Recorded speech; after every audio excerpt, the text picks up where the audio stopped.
What was required to accept troll?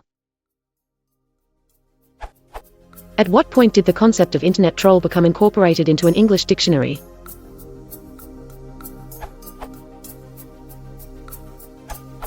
Eric Raymond, The New Hacker's Dictionary, 3rd edition, 1996, has the following entry for troll, covering its then current meanings both as a verb and as a noun. Troll VN, from the Usenet group old.folklore.urban, to utter a posting on Usenet designed to attract predictable responses or flames. Derives from the phrase trolling for newbies, which in turn comes from mainstream trolling, a style of fishing in which one trails bait through a likely spot hoping for a bite. The well-constructed troll is a post that induces a lot of newbies and flamers to make themselves look more clueless than they already do, while subtly conveying to the more savvy and experienced that it is in fact a deliberate troll. If you don't fall for the joke, you get to be in on it. Some people claim that the troll is properly a narrower category than flame bait, that a troll is categorized by containing some assertion that is wrong but not overtly controversial. This entry contains several interesting points. The first is the claim that the term derives from the earlier phrase, trolling for newbies, meaning that troll was probably a verb in Usenet speak before it was a noun. The second is that even in 1996, the noun troll referred to the tactic of baiting newbies and flamers into overreacting to a post, not to the person responsible for creating the turmoil in a teapot. Third, Raymond evidently views trolling as an appropriate in-group exercise to expose respondents who are not in on the joke. There is no sense that a troll is anything other than a cheap good time to be had by the troller and the assembled cognoscenti.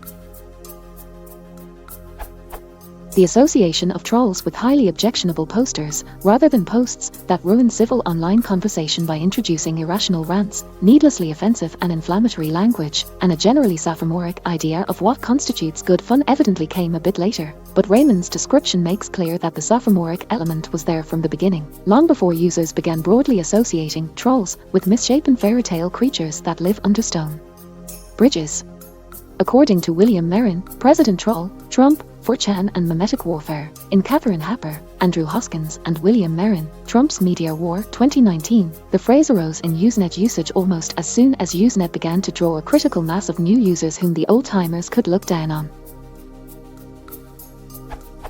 Trolling later became a fishing term, referring to the dragging of baited line behind a boat to see what could be caught, and it was this meaning that survived through to the Vietnam War, where us pilots described trolling for MiGs, trying to draw out enemy aircraft, often as a decoy for other activity, citation omitted. It was these ideas of sport and baiting and drawing out and playing with the target that inspired the early online use of the term.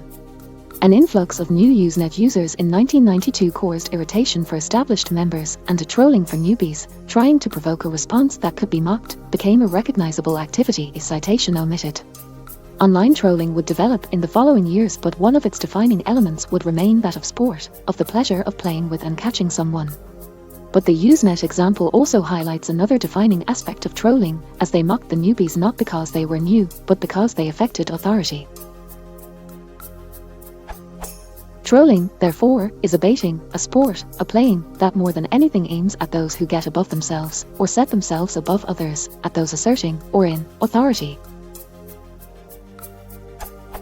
But eventually, as the internet became a mass medium, troll ceased to be understood by most of its longtime users to refer to a faux controversial posting intended to rile up and expose clueless newcomers, and became instead a term for a boorish troublemaker, an ignorant or zealous saboteur who tried to ruin useful online discussions purely for personal enjoyment, and the catchphrase among veteran participants of a site was no longer trolling for newbies, but don't feed the trolls.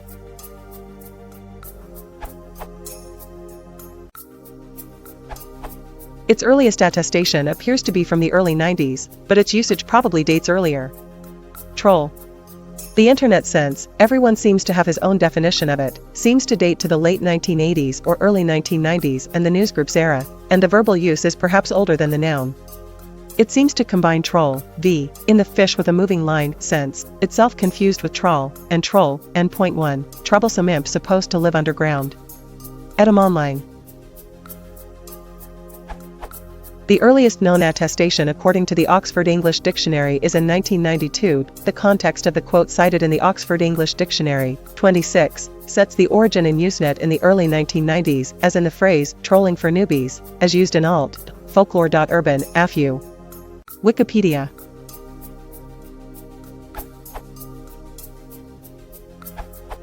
Customarily, a word enters a dictionary when the lexicographers involved deem the word to have met their dictionary's criteria for inclusion. These standards can change from dictionary to dictionary, but the Oxford English Dictionary's explanation is pretty typical. The OED requires several independent examples of the word being used, and also evidence that the word has been in use for a reasonable amount of time. The exact time span and number of examples may vary. For instance, one word may be included on the evidence of only a few examples, spread out over a long period of time, while another may gather momentum very quickly, resulting in a wide range of evidence in a shorter space of time. We also look for the word to reach a level of general currency, where it is unself-consciously used with the expectation of being understood. That is, we look for examples of uses of a word that are not immediately followed by an explanation of its meaning for the benefit of the reader. We have a large range of words under constant review, and as items are assessed for inclusion in the dictionary, words which have not yet accumulated enough evidence are kept on file, so that we can refer back to them if further evidence comes to light.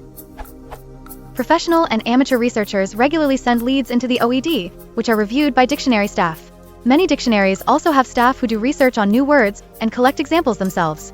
Sometimes they even get together to discuss their work at conferences. It can take some lead time for a word to qualify, or for enough samples to be collected so that a word qualifies. When did troll meet dictionary standards? The word, even as a verb, was around for a long time. The digital version came about in the 1990s and 2000s. Its date of inclusion in a dictionary would vary. OED, verb and noun added March 2006, earliest example from 1992. Merriam-Webster, not present in 2009 entry, way back, and not present as late as 2016 way back, though it's present today. American Heritage, present at least from 2016. My 4th edition copy, from 2001, does not have it. A decade gap seems pretty typical for digital usage from the late 1980s and early 1990s. Since then, as Merriam-Webster's editors acknowledge, the pace for incorporating words from the internet has sped up because editors have lots of tools for collecting examples of usage. That's why, again explained by Merriam-Webster, docs could take only 6 years to enter the MW dictionary from its first recorded use in 2009 to entry into Merriam-Webster in 2015, at a moment when the word exploded into common usage. If